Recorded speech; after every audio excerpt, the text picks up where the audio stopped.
Bonjour à tous. Donc en effet, on va parler d'usines du futur et on va illustrer un peu les deux interventions précédentes concernant à la fois l'impression 3D, mais aussi les nouvelles usines et les systèmes qui vont intégrer ces nouvelles usines.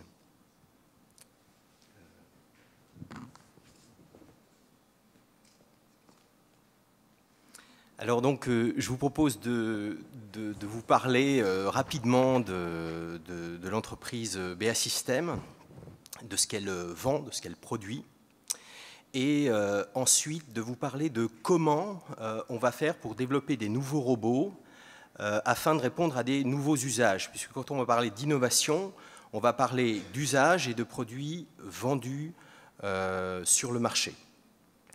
Et au travers de ces nouveaux usages, vous allez le voir, et ça fait la transition avec ce qui vient d'être dit, on va avoir des relations homme-robot. On parle aujourd'hui de cobots et on va voir à quoi ça correspond, soit dans des blocs opératoires, soit sur des chantiers comme Bouygues.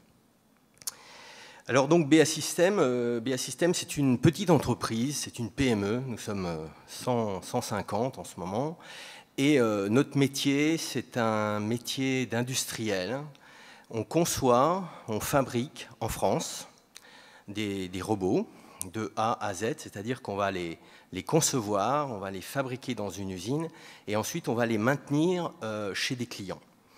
Donc clairement, aujourd'hui, ces engins, ces robots mobiles, sont destinés à apporter plus de productivité chez nos clients et s'inscrivent de plus en plus dans des logiques d'optimisation de la production ou alors de la logistique. Et la particularité, c'est, comme on est une petite entreprise, on recherche en fait des points de stabilité. Donc on en a un qui est celui de l'industrie. Et l'autre point de stabilité chez nous, c'est de développer des nouveaux produits et notamment de développer des nouvelles activités.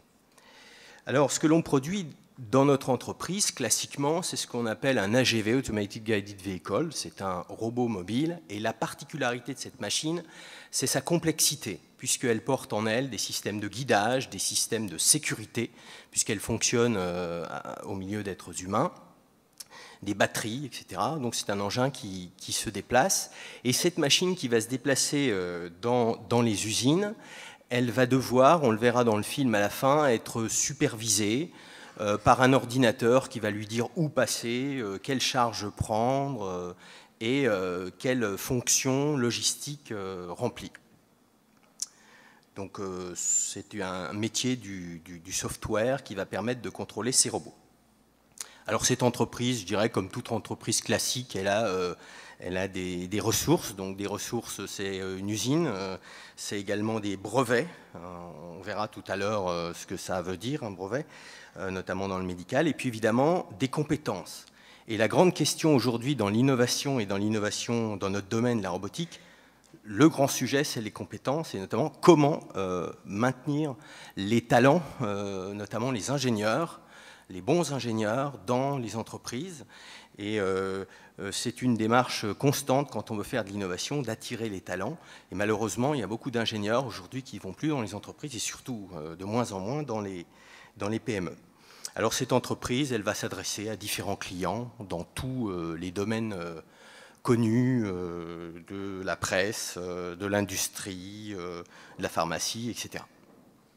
Alors maintenant, on va voir comment, d'une entreprise industrielle, on va aller, enfin d'une entreprise qui intervient dans l'industrie, on va aller adresser des nouveaux usages dans d'autres domaines pour répondre à des besoins qui sont, je dirais plutôt des besoins d'aide à l'être humain.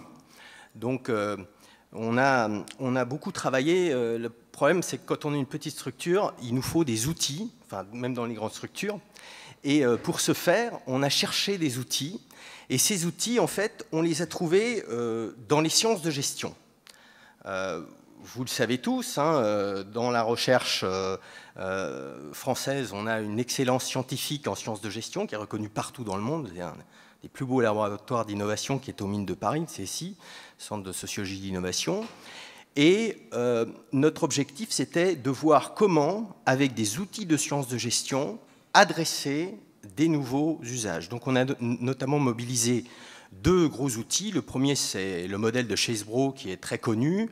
Il consiste à associer ses ressources propres aux ressources de partenaires pour, un, adresser son marché, et deux, adresser de nouveaux marchés, et enfin réduire la durée de développement des innovations. C'est le premier modèle qu'on a utilisé. Le deuxième, je ne vais pas m'étendre dessus, c'est le modèle des capacités dynamiques, qui est un autre modèle qui favorise l'innovation. Alors, si certains ne savent pas ce que c'est que ce modèle, je l'ai illustré. Donc, par exemple, on va prendre un robot mobile de chez nous, on va s'associer avec des gens qui font d'autres types de robots qui sont au CEA ou à l'INRIA. On va ensuite mener un projet destiné à associer les deux robots. On va aller chercher des briques technologiques dans des écoles ou chez des fournisseurs. On va évidemment produire des brevets. On va adresser notre propre marché grâce aux innovations produites par le projet. Et enfin, on va adresser de nouveaux marchés. Alors, en termes d'organisation, au sein de l'entreprise, on a une structure, une cellule qui permet de mettre ça en œuvre. Et cette cellule, elle est très liée à un environnement qui est l'environnement de la recherche, des facilitateurs au niveau européen et même au niveau international maintenant, avec de nombreux liens, à la fois avec les centres de recherche pour développer, mais aussi, et je dirais, et surtout, avec les grandes écoles pour pouvoir attirer les ingénieurs dans l'entreprise. Alors maintenant, dans la troisième partie, on va voir l'application de ce modèle par des cas, et par des cas donc d'innovation. Donc ça veut dire que ce sont des produits qui sont vendus à des clients. Donc le premier cas, c'est un client que vous connaissez tous, il s'agit de Bouygues. Et Bouygues a des chantiers sur toute la planète, et de plus en plus, il a des délais, enfin, on a tous des délais à tenir, mais eux ont des contraintes parfois sur les délais, d'une part, et d'autre part, la difficulté aujourd'hui sur ces chantiers, c'est qu'il y a des tâches très difficiles, et ces tâches très difficiles, on va essayer d'en traiter une partie par des robots. Et donc, pour illustrer ça, ça c'était il y a 2 ans à Roissy-Charles de Gaulle. C'est une piscine de 53 000 m3. Et Bouygues avait 11 000 trous à percer en plein mois de juillet au soleil. C'est quelque chose de très très difficile à faire. Et donc, on a développé en fait ce robot pour répondre à ces usages et pour trouver des solutions techniques.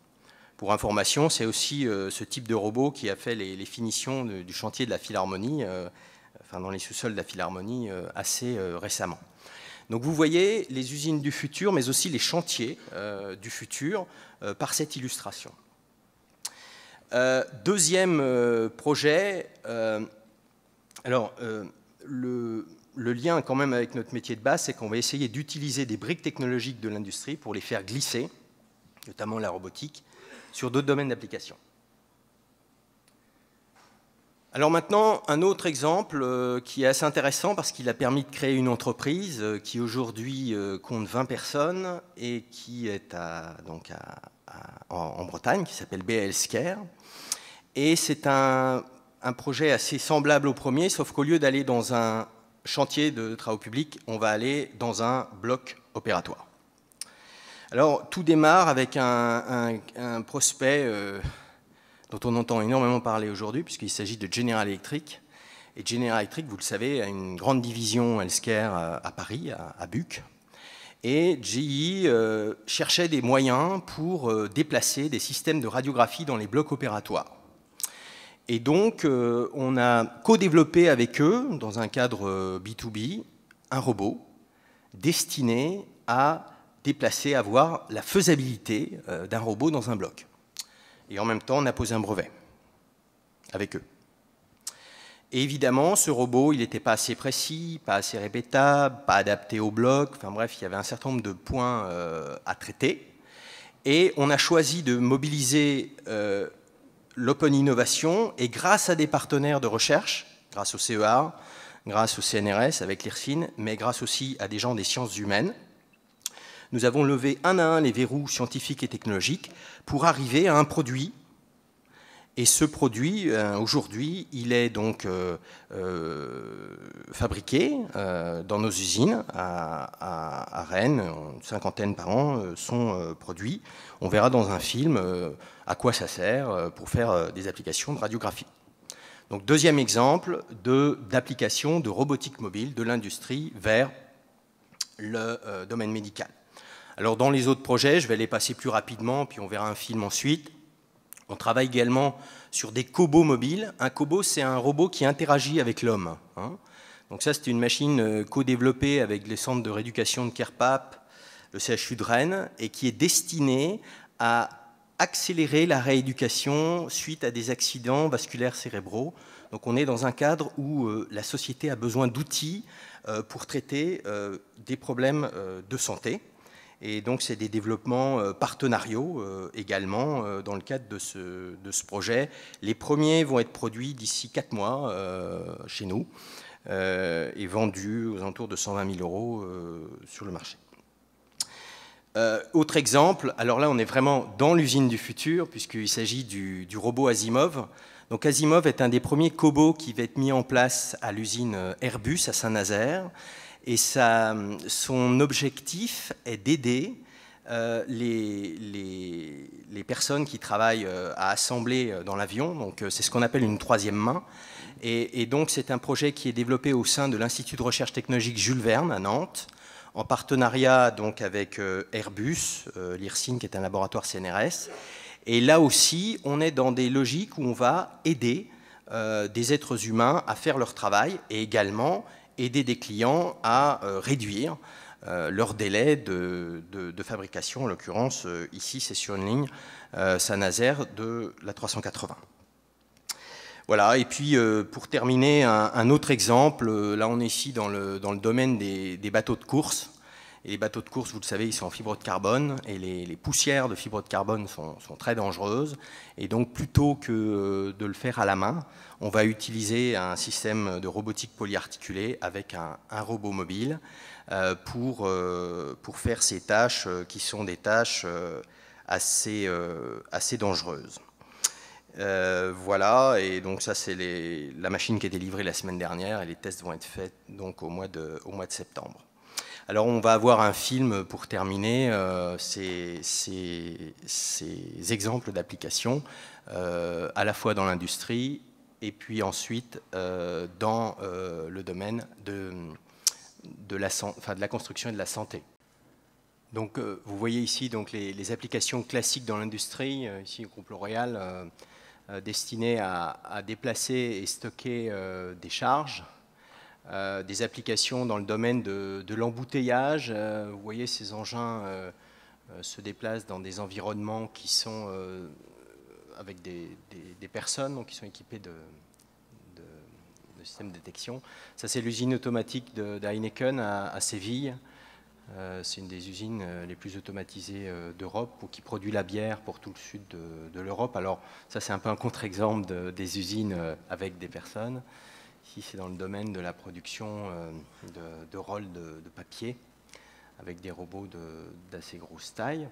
Et puis, à partir donc, de ces robots, on va avoir des autres applications de robotique mobile nouvelles. Donc ça, c'est un chantier de Bouygues à Roissy, dont on a parlé tout à l'heure, avec l'association de différentes briques robotiques et puis l'utilisation de produits grand public. Ça, c'est des perceuses grand public de chez Hilti qui sont assez classiques et qui sont interfacées. Et enfin, ça c'est l'application donc avec General Electric, destinée à prendre des images X autour du patient. Et l'intérêt de ce robot principal, c'est évidemment de prendre des images et de les traiter, mais aussi de diminuer les rayons X qui sont pris par le chirurgien lors des opérations. Et donc d'augmenter sa durée d'opération dans la... On voit ici, c'est le CHU de Lille avec le professeur Hollon. Voilà le film.